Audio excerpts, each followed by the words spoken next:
ராகுல் காந்தியை prime minister கேண்டிடேட்னு அறிவிச்சதே திரு ஸ்டாலின் அவர்கள் தான். ஒரு 5 வருஷம் 6 வருஷத்துல நிறைய பேருக்கு மாறும். நம்ம 2 மாசத்துல 3 கட்சி மாறிட்டோமே சார்.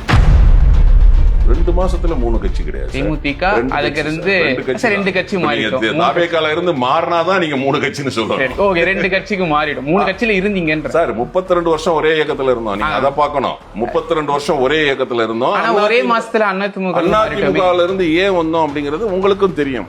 அந்த இயக்கம் ஒரு மாசத்துல என்ன பாடுபட்டுச்சு, என்ன சண்டைகள் நடந்தது அப்படிங்கறதெல்லாம் உங்களுக்கு தெரியும். புரிஞ்சுதுங்களா?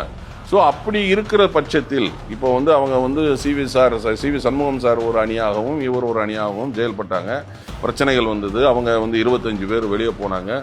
ஸோ அப்போ நமக்கு ஒரு கால்குலேஷன், இவங்களோட இருந்தால் நம்ம பயணப்பட முடியாது, நம்ம ஒரு இயக்கத்தில் கண்டினியூஸாக பண்ணணும்னு நினைக்கிறோம் அப்படிங்கிறத நம்ம யோசனை பண்ணி நம்ம தாவேகாவுக்கு வந்தோம். புரியுதுங்களா? அந்த இயக்கத்தில் நம்ம பயணம் பண்ணிட்டு இருந்தோம்னா அவங்களுக்குள்ள பிரச்சனைகள் சண்டைகள் வரும்.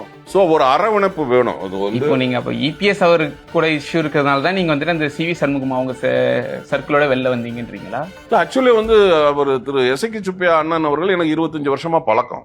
அம்பாசமுத்திரம் கேண்டிடேட். அவர் எனக்கு பக்கத்து ஊர். எனக்கு 25 வருஷமா அவர் பழக்கம்.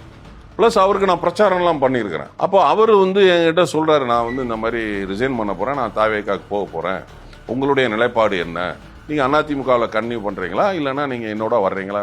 அண்ணன் நான் உங்களோட வர்றேன் அப்படின்னு சொல்லி நான் வர்றேன் அப்படின்னு சொல்லிட்டு நான் அவரோட நான் போனேன். ஏன்னா அவர் எனக்கு நிறைய உதவிகள் செஞ்சிருக்கிறாரு. அவர் ஒரு திரைப்பட தயாரிப்பாளர். அவர் படங்கள் நான் நடிச்சிருக்கிறேன். எனக்கு 25 வருஷமா பழக்கம். ஸோ அவர் கூப்பிட்டாரு, நான் இதில் போகிறேன், எனக்கு இது சரியாக தோணுது, நீங்களும் வர்றீங்களா, அது நீங்கள் டிசைட் பண்ணிங்க, நான் வலுக்கட்டாயமாக கூப்பிடல, வர்றீங்களான்னாரு.